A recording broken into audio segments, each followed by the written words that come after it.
What if the version of you that the world sees today has almost nothing to do with the version of you that started? What if the person standing at the top was once an overweight, directionless boy who moved to a foreign country at 13, lost his grandmother before he could say goodbye properly, dropped out of university, got sued by his own management, and had his career frozen at the exact moment it was supposed to take off? What if all of that happened, every single painful piece of it, and he still became one of the most physically disciplined, critically respected, and genuinely beloved actors in all of Asian cinema? This is the story of Eddie Peng, a man who was never supposed to make it, a man who, by every conventional measure, should have stayed lost, and a man who turned every single setback into a stepping stone so solid that the industry itself had no choice but to look up and take notice. The beginning, Penghu, Taiwan. March the 24th, 1982. A small island called Penghu off the coast of Taiwan. Eddie Peng is born into a family already carrying difficulty. His parents divorced during his early years, leaving his mother to raise him and his two older sisters alone. She was not a woman of leisure.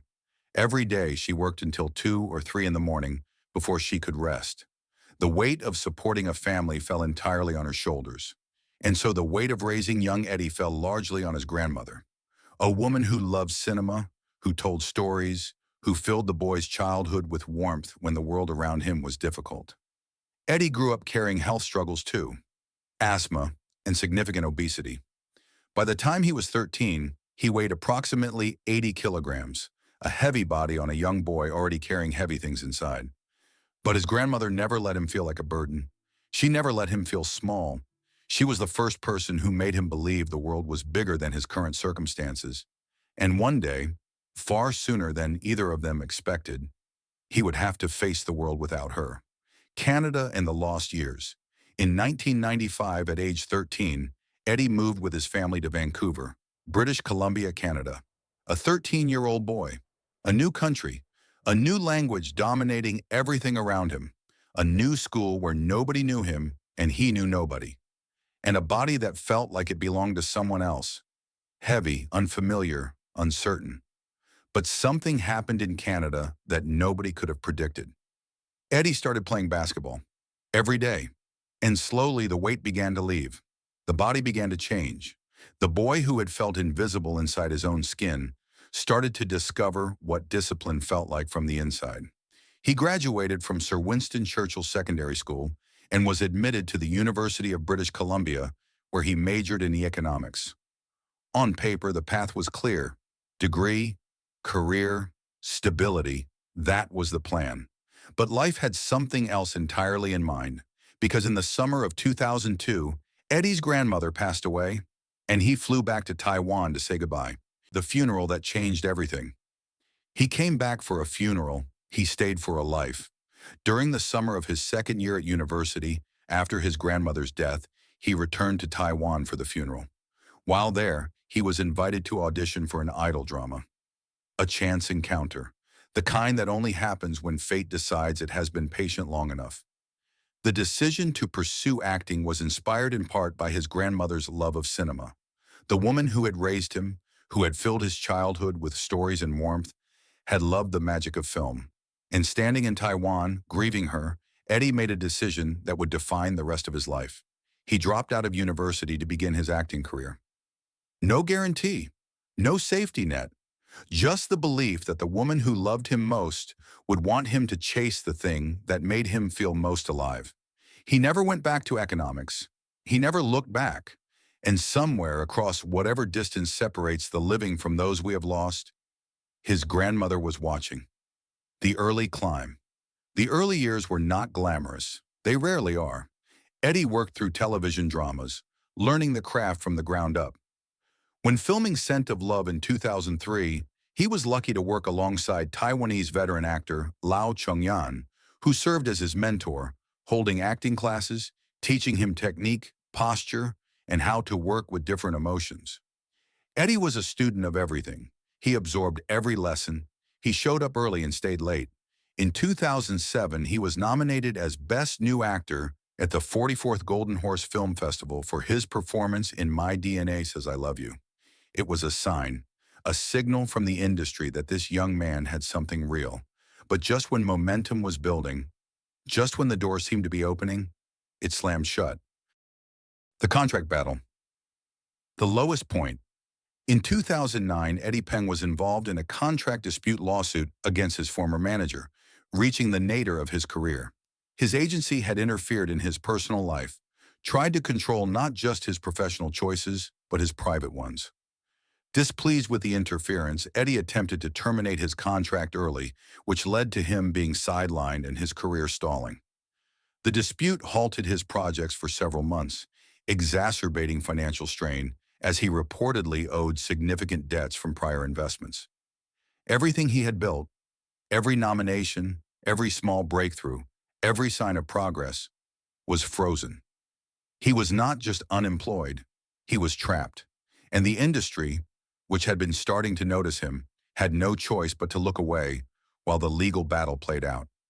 Most people in his position would have folded, would have settled quietly, taken whatever the agency offered, and returned to safe, controllable mediocrity. Eddie Peng did not fold. He fought.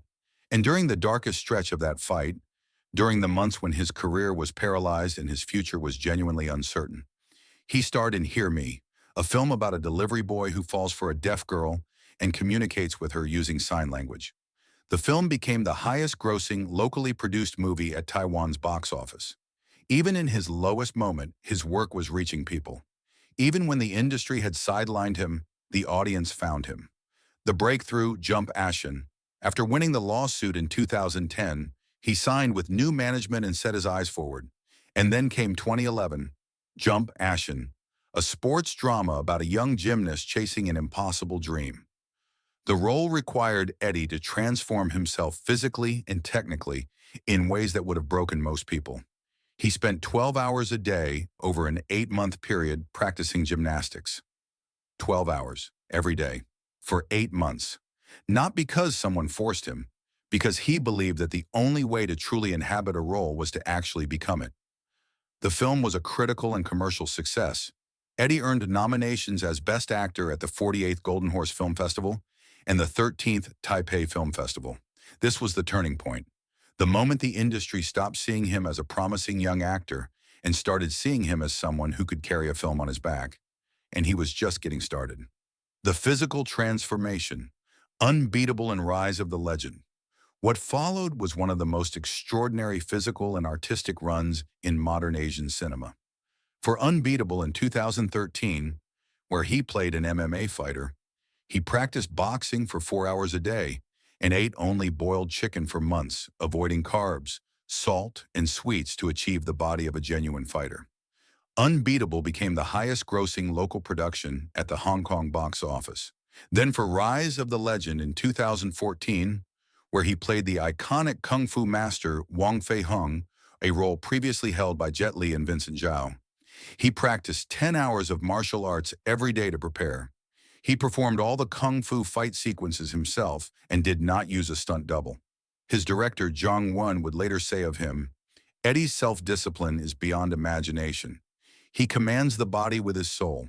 And Eddie himself said something that cuts straight to the heart of who he is as a human being. "Maybe I'm just meant to have a tough life. I can't taste success without having to suffer first." The Cannes moment. Black Dog 2024. The world kept watching. The roles kept coming. Operation Mekong, Wukong, Hidden Man, Mainland China's entry at the Academy Awards, The Rescue. Each role a new physical and emotional mountain to climb. Each one climbed completely. And then in 2024, something happened that placed Eddie Peng's name in a conversation that very few Asian actors ever enter. He starred in Black Dog, which premiered at the 77th Cannes Film Festival and won the Un Certain Regard Prize. Cannes, the oldest, most prestigious film festival on the planet, a prize that places you in the company of cinema's most serious artists. The boy from Penghu, who weighed 80 kilograms at 13, who lost his grandmother and dropped out of university, who was sued by his own agency and had his career frozen. That boy was now standing in the south of France with one of cinema's highest honors. And during the filming of Black Dog, He developed such a strong bond with his dog co-star that he adopted him. Because even at the peak of his career, at the height of his fame, Eddie Peng remained the same person his grandmother raised. Someone who makes room in his life for love. The lesson and close. So what is the story of Eddie Peng really about? It is not about talent. Plenty of talented people never make it. It is not about luck. His early life had very little of that. It is about something that his mother told him during the lowest point of his car. The lesson and close. So what is the story of Eddie Peng really about? It is not about talent. Plenty of talented people never make it. It is not about luck. His early life had very little of that. It is about something that his mother told him during the lowest point of his career, the moment when the lawsuit was dragging on and the industry had gone quiet. She said to him, "When one has no desire, one has no fear." He did not understand it then, but years later it became the foundation of how he lived.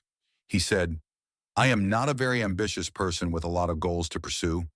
I just want to be in the moment." When you have a great desire for something, it also comes with the great fear of losing it. Forget the future and give your best in accomplishing things in the present. It will naturally lead you to the places that you want to be. Give your best in the present. That is it. That is the entire philosophy. Not a grand strategy, not a 10-year plan. Just complete, total, uncompromising commitment to the work in front of you right now. The overweight boy became an athlete. The dropout became an award-winning actor. The man who was sued by his own agency became a Cannes laureate. None of it happened because Eddie Peng had an easy road. All of it happened because he refused to let the hard road stop him. This has been Eddie Peng's story. Thank you for watching ZTV Mindset, where every week we remind you that the person you are becoming is being built right now, in this moment, by what you choose to do with what you have been given. Subscribe, share this with someone who needs it, and we will see you in the next story.